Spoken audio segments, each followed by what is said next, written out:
That was maybe as complete a game as we've played this year. And this weekend, I thought we were outstanding for 120 minutes. I thought we controlled the play for two complete games. The team obviously responded well from the loss last weekend at BC, which was discouraging. But this group's had a common purpose, and it goes deeper than the team. It's through our whole university that we knew we had a good team this year. We proved a lot of things throughout the year, but we always felt like people were waiting for us to trip and stumble and fall, and we kind of did that at BC last weekend. But this weekend we redeemed ourselves, and extremely proud of this group, the whole group, staff, players, administration. This is a first for our program, and we didn't stumble into this. We knocked the door down, and we're headed to the Frozen Four, flying high. For any of you guys, when did reaching this level become a goal for you guys? When did this become something you realized if you played the way you were capable of, you could achieve? I think it just started right at the beginning of the season. We've stressed it all year that we have a special group and we can do special things. And like I said, it just kind of started from the beginning, and we've just kind of been sticking to the process, and hopefully that we can continue it.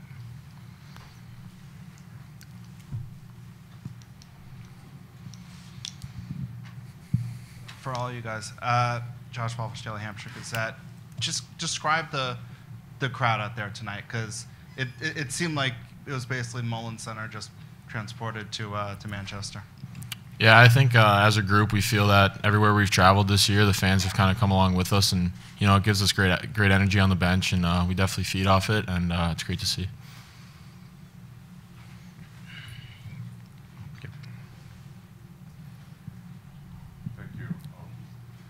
John Powers, Boston Globe, for John Leonard. John, you're an Amherst guy. Given what the program has been up and down over the years, what will this mean to the townspeople, especially who have been supporting the Minutemen for a long time? Yeah, I think it's great for the town and great for Western Mass. Obviously we have two Western Mass Division I teams with AIC, and they're doing great as well right now as well too. But for Amherst, and it's always great to see local teams doing well, and especially for us. Molly Walker, Daily Collegian. Cale, did you feel like the team communicated a lot more than usual tonight? It seemed like you guys were really responding to one another and giving each other pointers all night. I think it's just been progressively getting better all year. We have a lot of guys on this team that are capable of stepping up now and talking, whether it's on the bench or in the room. And I've said it from the start of the year, you don't need a letter to be a leader. And we have a lot of leaders on this team, and that's one of the reasons why we've been so successful thus far. John, were you on that goal? Did you realize just how much time you had? I don't know. I think it was Bo that shot it, and the rebound kind of jumped out to me, and I tried to throw a little shoulder fake, and he ended up biting on it, and I was lucky enough to put it over his pad. Philip, you faced just 30 shots over these 120 minutes. What did your team do so well in front of you to kind of make your job a lot easier this weekend? The team played to our own standard, and these were like culture wins for us. And the guys played really well in front of me. They did everything they could. We played to our heart and soul and gave everything, and which made my job a lot easier too. Alex Hall, New Hampshire Union leader. Kayla, I guess just kind of piggybacking off that, just what was kind of working so well for you personally and for the defense in general over these two games? I think it's just a lot of confidence. Everybody's going in, and for our entire team in general, we have a guy that's stopping the pucks in the back there, and that just kind of gives the confidence throughout the team. So hopefully we can continue that. Dave Hendrickson, U.S. College Hockey Online. This is for Philip. There are certain goaltenders that are known. They're on teams that are so strong from a puck possession standpoint that they don't face a whole lot of action. Grant Fuhr for the old Edmonton Oilers. Can you talk about what you use to keep yourself really focused when the puck possession is so much in the other end? I don't think I have any any special things that I do. Just got to be focused on stopping the next puck and just keep your head in the game. Nothing special. Okay, one more over here.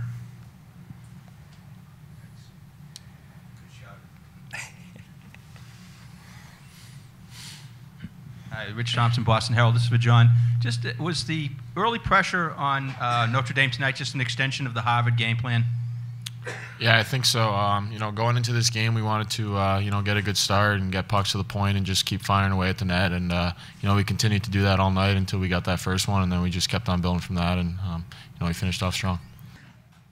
Greg, you come out for that first period, and you kind of see the crowd, and you hear the crowd as well. What does it mean to you and this program to get this type of support out here to Manchester? I'm glad to say we're used to it. All year long, every second half of the year, every building we've gone into in the Boston area, New England, we've had tremendous turnout. And so kind of getting spoiled with it, but it was a factor. When they're announcing the starting lineups and you can hear our crowd overwhelmingly out cheering their crowd, it felt like a home game. And this is one of the many things I'm extremely proud of, is that when I came into this program, one of my biggest goals was to bring pride to all the former players who wore the sweater, to build pride throughout the alumni, the university, our athletic department, and obviously within our locker room first and foremost. But when I took the job, everybody wanted to talk about the sleeping giant, and I said, well, if we can put a team on the ice that people can be proud of and are entertaining to watch, then we'll wake that giant. And obviously this year we've done that.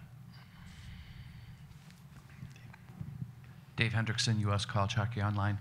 Can you talk about Philip's performance? It almost feels like an afterthought, given that so little time was spent in the defensive zone and he didn't have to be spectacular. But can you talk about how you're going to be able to count on him going into the Frozen Four? The question you asked him about, going stretches without action, he is the most consistent kid maybe on our team and what he brings and does every single day. So he can handle that. But the thing I love about our team is that we don't need our goalies to steal games. And, I don't know if they have stole a game this year. They've just had to be steady. And, we're starting to pile up shutouts here.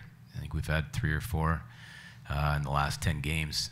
And, no disrespect to Philly, but, it wasn't a tough night for him.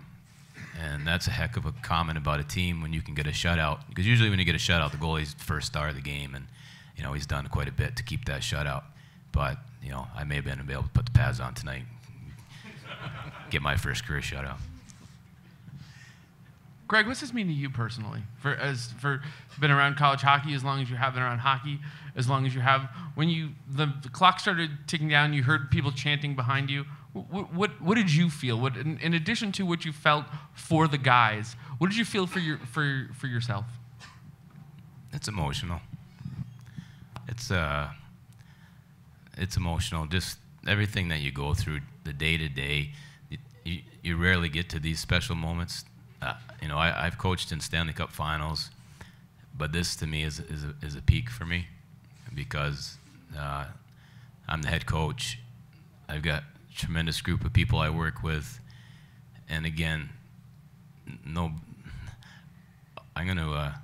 of my great mentors is Joe Marsh, who I played for at St. Lawrence, and he took his team to a Frozen Four one year, and he said something to the effect of, St. Lawrence being at the Frozen Four is akin to some of you photographers getting a picture of Bigfoot, and I can't help but feel the same way. UMass at the Frozen Four. Somebody probably thought they'd see Bigfoot before that happened. I'm so proud. I got emotional on the bench for a second there. These are things that we realized early in the season that this could be a possibility, and luckily the coaches didn't mess it up. And, Cale Makar, Mario Ferraro, Mitchell Chafee, Jacob Leonard, Johnny Leonard, Jacob Pritchard, so many special kids, talented kids, and there's no attitude on this team. There's nobody who wants. They're all one unified group, and we preach culture, we preach standards. Everything we preach, these kids follow it, and they live it, and we all live it, and it's really the secret of everything that goes on with our group. This is a highlight for me, and I love the fact that I love the people I'm doing it with. You know, it'd be different if I didn't love my staff and love my players and my AD and the rest of it. I just feel very fortunate just to be part of it.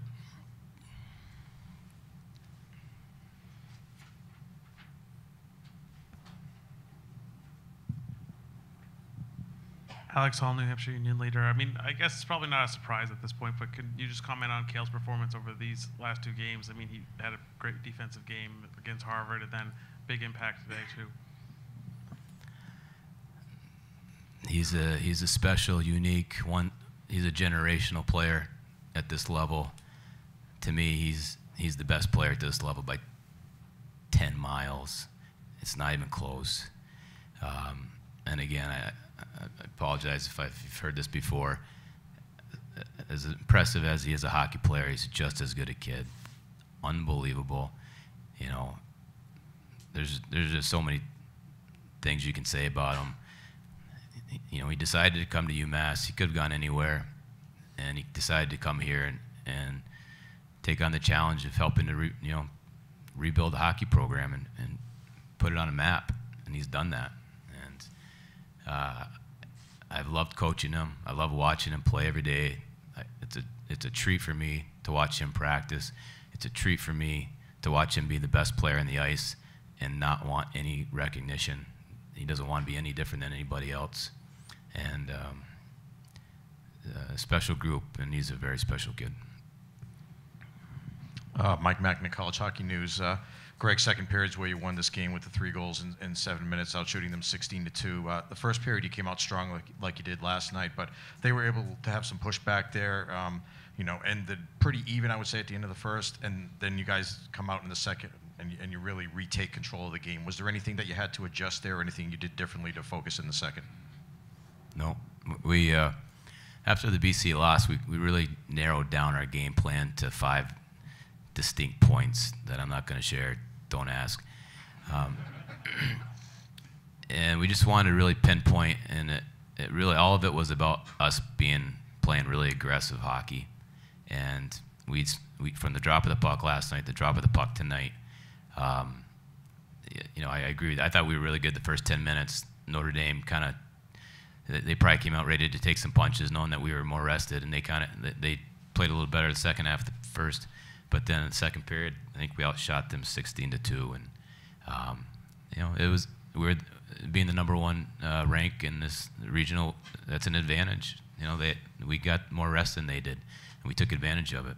But even if we were a buzzsaw this weekend, I was asked by John Buccigross on Thursday before we practiced. He goes, "Is your team at its peak right now?" And I said, "No, we're not. We've hit some peaks during the year, but I wasn't quite sure what we were going to get this year. But these kids, they responded. We're a very young team. We have 19 freshmen and sophomores, and my concern was they're going to run out of gas eventually. It's not easy to be a first place team. It's an emotional grind. It's a psychological grind. To have to play your best every night because other teams are wound up to play in. My concern was our younger guys were going to hit a wall. And I was a little nervous that that's what happened at BC. But I think it was just, again, it was a bump in the road. And what we brought this weekend is nothing short of outstanding. 2 more questions here. You said yesterday that you kind of hope in these sort of games your depth lines are just even with the other team. What does it mean this weekend to have that 3rd and 4th line really kind of step up and carry some play for you guys? Well, I'm sitting on the bench. We're playing to win to go to the Frozen Four, and I don't think I've ever been more confident in my 4th line. I was like, they're fine. A lot of nights some nights you're like, all right, let's just get out of this neutral or even. Tonight, I had no problem throwing over the boards. And Brett Boyne, we're pretty balanced, our lines. I guess Brett Boyne's line's the 3rd line with John Leonard and Nico Hildenbrand. Those guys got a ton of scoring chances. And, Bo scores twice last night. Johnny scores tonight. Nico hits the crossbar. We got 4 lines going. You know, the D going, the goalie's going. We got it clicking right now. Okay, one last question right here in the front. Coach, how'd you feel about the communication tonight, seeing the players help each other out and give each other direction time and time again all night long? Again, I think part of it is the narrow game plan, you know, and we all, when I threw that at them on Monday, like I said, we're going to war with this. We're going to live or die with this.